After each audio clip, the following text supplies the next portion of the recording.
Fantastic four की movie theatres में लग भी चुकी है, मैंने स्पॉइलर फ्री रिव्यू कर भी दिया, लेकिन थोड़े से स्पॉयलर्स की बात करते हैं। सबसे पहले इसकी एंडिंग काइंड ऑफ 2007 की जो फैंटास्टिक फोर सिल्वर सर्फर वाली मूवी थी उसको ट्रिब्यूट दिया गया है, क्योंकि वहां पर भी सू स्ट्रॉम आखिर में मर जाती है और वहां पर जॉनी स्ट्रॉम उसका बदला लेने के लिए जाता है, सबकी पावर्स मिला करके लड़ता है। वहीं पर यहाँ भी थोड़ा सा ट्रिब्यूट देने की कोशिश की गई कि कैसे कैरेक्टर्स को हराते हराते इतना ओवरलोड हो चुका था सू स्ट्रॉम का पावर कि वो लिटरली उसकी जान ले लेता है। और उसके बाद जॉनी गैलेक्टस को हराने के लिए तैयार होता है, लेकिन आखिरी में सिल्वर सर्फर ही उसको हटा करके खुद गैलेक्टस को लेकर के दूसरे डायमेंशन में या फिर दूसरे किसी यूनिवर्स के पॉइंट पे लेकर चली जाती है उसको थ्रू वो पोर्टल के। बस फर्क ये है कि 2007 वाली मूवी में सो स्ट्रॉम को सिल्वर सर्फर नहीं जिंदा किया था, लेकिन यहाँ पर हमारे पास फ्रैंकलिन रिचर्ड्स था, तो उसने अपने पावर्स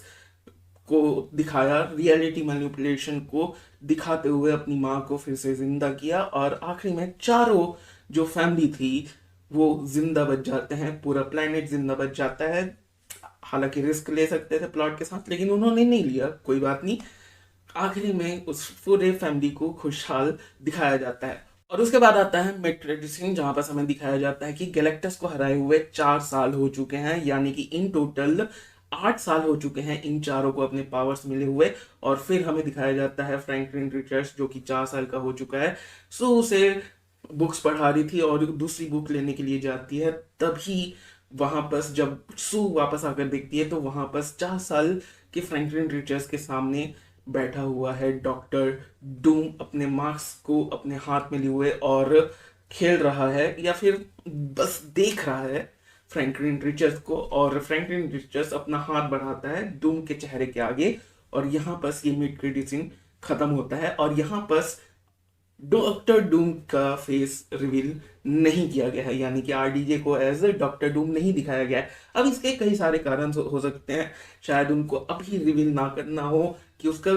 फेस लुक कैसा है, क्योंकि बहुत सारे अलग अलग कॉमिक्स में अलग अलग तरीके से डॉक्टर डूम का चेहरा दिखाया गया है। कुछ कॉमिक्स में दिखाया गया है कि उसका चेहरा बिल्कुल बर्बाद हो चुका है, नाक कटी हुई है, पूरा मुंह इस तरफ का खराब हो चुका है। कुछ में दिखाया गया है कि उसके पूरे शरीर का जो चमड़ी है वो जल चुका है, इस वजह से उसकी जो पूरा आर्मर है, मास्क है, उसके शरीर के साथ जुड़ चुका है और वो कभी निकल नहीं सकता। और कुछ कुछ कॉमिक्स में ऐसा दिखाया गया है कि ज्यादा बड़ा नहीं, बस हल्का सा कट है, लेकिन वो इतना इगोइस्टिक आदमी है कि वो एक छोटा सा कट भी उसके चेहरे पे वो पागल हो चुका है और उसको लगता है कि वो बिल्कुल बदसूरत इंसान है पूरे दुनिया में, कुछ कॉमिक्स में। और इसी वजह से, क्योंकि उन कुछ कॉमिक्स में वो स्कार भी रीड की वजह से उसको लगा है, तो उसकी वजह से वो और ज्यादा गुस्सा है रीड से, क्योंकि उसने उसके हिसाब से रीड ने पूरा उसको बदसूरत बना दिया और सू इसीलिए उसको पसंद नहीं करती।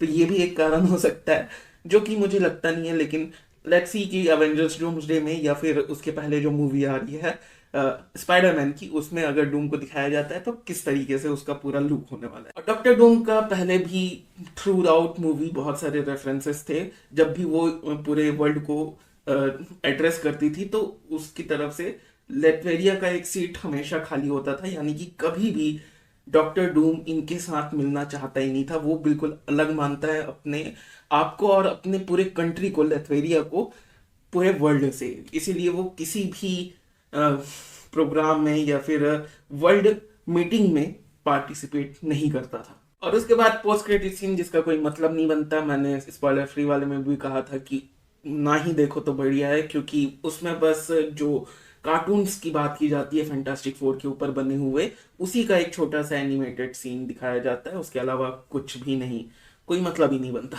और आखिरी में लिखा हुआ भी आता है कि fantastic four will return in Avengers doomsday, तो बिल्कुल पता ही था।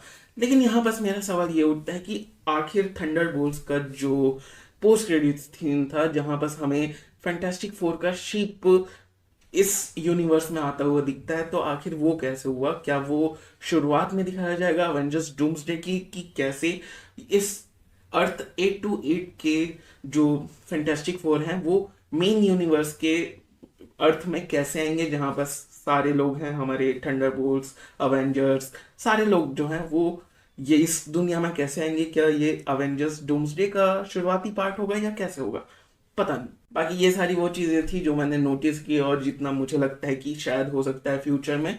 बाकी मिलते हैं कल के लाइव पे, या आज शाम को ही कर दूंगा, पता नहीं, लेकिन लेट्स सी। मिलते हैं अगले लाइव पे या वीडियो पे। बाय। सब्सक्राइब करो क्योंकि सब्सक्राइब करना बहुत जरूरी। Okay bye.